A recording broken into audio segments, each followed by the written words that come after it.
Hello বন্ধুরা, আশা করি সকলে ভালো আছেন।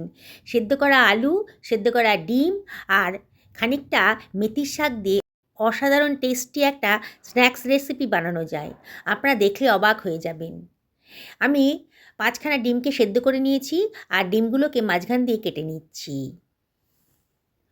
বন্ধুরা, একবার যদি রেসিপিটা বানান না, তখন মনে হবে আরও বেশি করে কেন বানালাম না। এতটাই টেস্টি। বাড়ির সকলে কিন্তু কাড়াকাড়ি করে খেয়ে নেবে। আপনারা আগে হয়তো এরম ধরনের রেসিপি কোনো দিনই খাননি।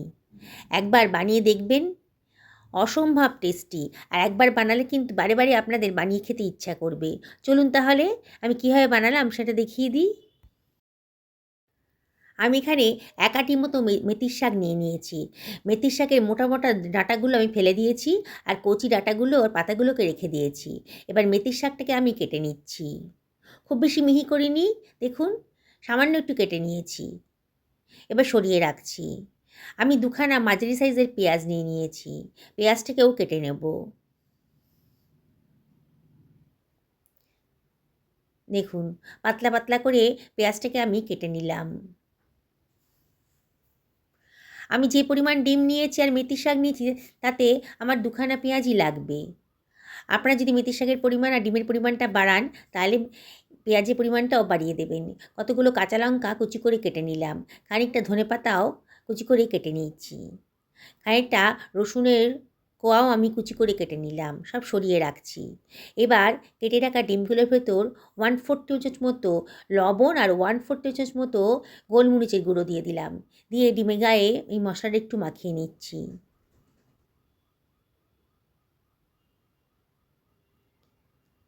হয়ে গেছে। এবার ডিমগুলোকে আমি সরিয়ে রাখছি। আমি একটা কড়াই গরম করতে দিয়ে দিয়েছি। কড়াইটার ভেতরে আমি দিয়ে দিলাম ১ টেবিল চামচ মতো সাদা তেল। আর এর ভেতর দিয়ে দিলাম 1/4 টেবিল চামচ মতো গোটা জিরে। জিরেটা যখন একটু ফ্রাই হয়ে গেছে তখন কেটে রাখা মেথির শাকটা আমি এর ভেতর দিয়ে দিয়েছি। মেথির শাকটাকে আমি আবারও কাটার পর ধুয়ে নিয়েছিলাম। দিয়ে একটু নাড়াচাড়া করে নিচ্ছি।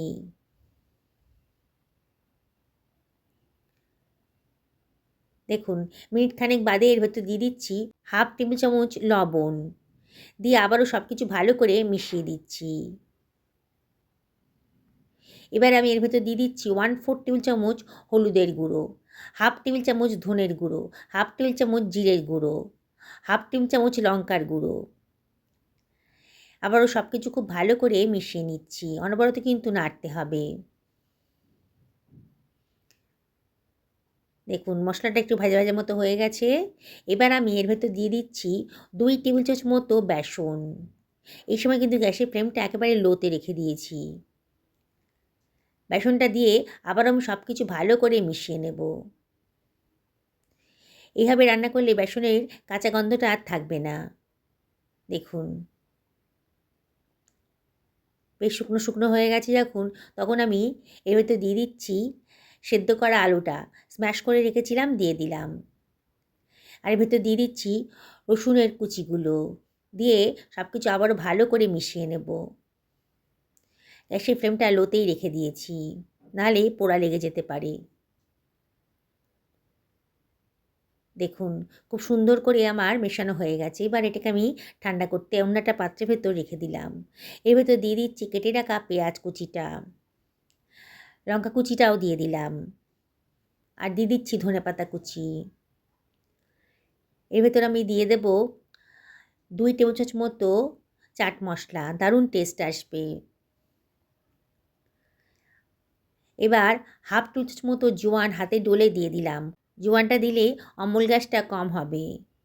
এবার আমি এর ভেতর দিয়ে দিচ্ছি 1 টেবিল চামচ মতো বিট লবণ, দারুণ সুন্দর টেস্ট আসবে। আর দিয়ে দিচ্ছি 2 টেবিল চামচ মতো ভাজা মশলা, গোটা জিরে, ধনে আর শুকনো লঙ্কা একটুখানি ড্রাই রোস্ট করে এটাকে গ্রাইন্ড করে রেখেছিলাম। এটাই হচ্ছে আমার ভাজা মশলা। সব কিছু আবারও ভালো করে মিশিয়ে নিচ্ছি। খুব ভালো করে মাখিয়ে নিতে হবে। দেখুন সুন্দর করে মেশানো হয়ে গেছে। আটা যেমন করে মাখে সেরকম করেই আমি এটাকে ভালো করে মেখে নিয়েছি। দেখুন হয়ে গেছে আমার মাখানোটা। এইবার হাতের মধ্যে একটু তেল মাখিয়ে এই ডো থেকে খানিকটা লেচির মতো তুলে নিচ্ছি। দেখুন আমি কীভাবে বানাচ্ছি। এইবার লেচির মতো মাঝখানে একটু জায়গা করে একটা ডিমের অর্ধেক অংশটা আমি দিয়ে দিচ্ছি, দিয়ে এবার ভালো করে সিল করে দিচ্ছি মুখটাকে। দেখুন আমি কীভাবে করলাম। এমনভাবে করবেন যাতে ডিমের কোনো অংশ বেরিয়ে না থাকে, তাহলে কিন্তু তেলে দিলে খুব ফাটবে। দেখুন খুব সুন্দর করে কোটিংটা হয়ে গেছে। আবারও আমি আপনাদের দেখাচ্ছি, হাতে একটু তেল নিয়ে নেবেন, নিয়ে এইভাবেই বানাবেন, একেবারে পারফেক্ট রেসিপি তৈরি হয়ে যাবে। দিয়ে পুরটা দিয়ে খুব ভালো করে ডিমটাকে কোট করে দিতে হবে, যাতে ডিমের কোনো অংশই বাইরে না থাকে। দেখুন এইভাবে আমি সবগুলো বানিয়ে নেব চপের আকারে। হয়ে গেছে। আমি একটা ডিম ফাটিয়ে রাখছি একটা পাত্রের ভেতরে। এর ভেতরে দিয়ে দিচ্ছি 1/4 টি-চামচ মতো লবণ আর 1/2 টেবিল চামচ গোলমরিচের গুঁড়ো। ডিমটাকে খুব ভালো করে ফেটিয়ে নেব।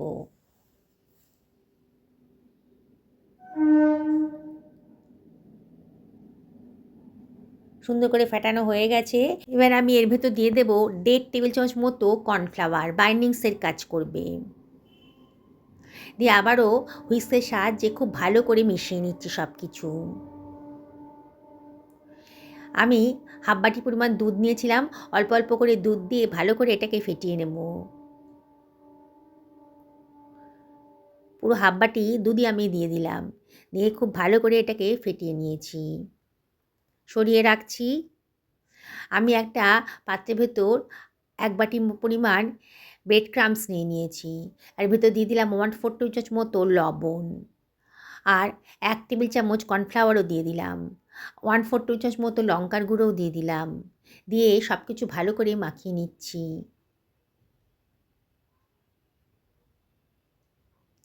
এবার আমি যে ডিমের চপটা বানিয়েছিলাম সেটা আমি কর্নফ্লাওয়ারের গোলার মধ্যে চুবিয়ে ব্রেড ক্রাম্বসের ওপর দিয়ে দিয়েছি। দেখুন ব্রেড ক্রাম্বসে ভালো করে কোট করে নেব, তাহলেই কিন্তু মুচমুচে ডিমের চপটা তৈরি হয়ে যাবে।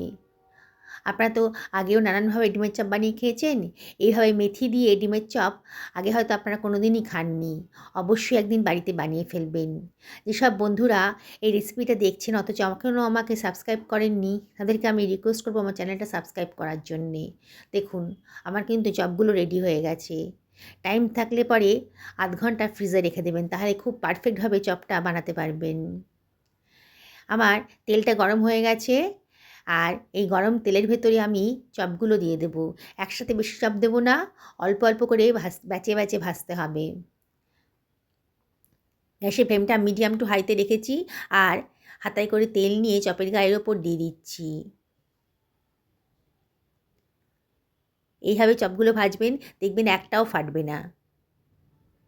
খুব সুন্দরভাবে একেবারে হোটেলের মতন রেসিপি আপনি বাড়িতেই বানিয়ে ফেলতে পারবেন। অসম্ভব টেস্টি। হোটেল রেস্টুরেন্টেও এরম ধরনের রেসিপি পাওয়া যায় না।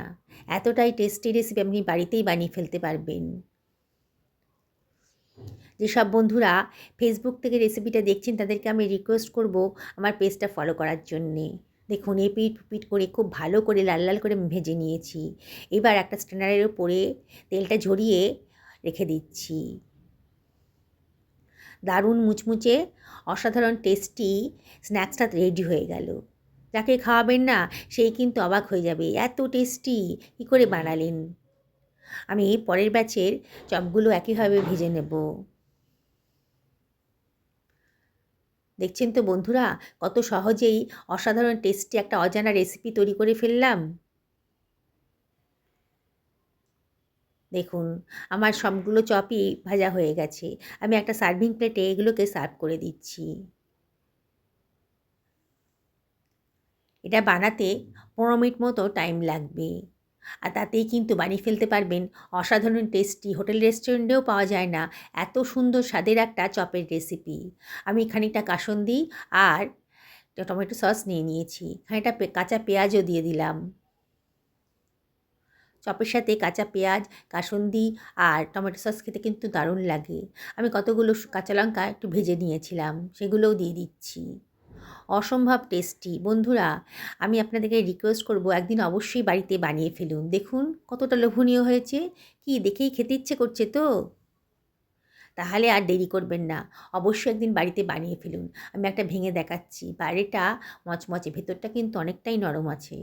দেখুন, গরম গরম এরম চপের সাথে চা না কফি কী খেতে পছন্দ করবেন আপনারা অবশ্যই কমেন্ট করে জানাবেন। আবারও রিকোয়েস্ট করব, একদিন বাড়িতে বানিয়ে ফেলুন, সকলকে খাওয়ান, নিজেও খান। সকলে ভালো থাকুন এই কামনা করি ভিডিওটা এখানে শেষ করলাম। নমস্কার নেবেন।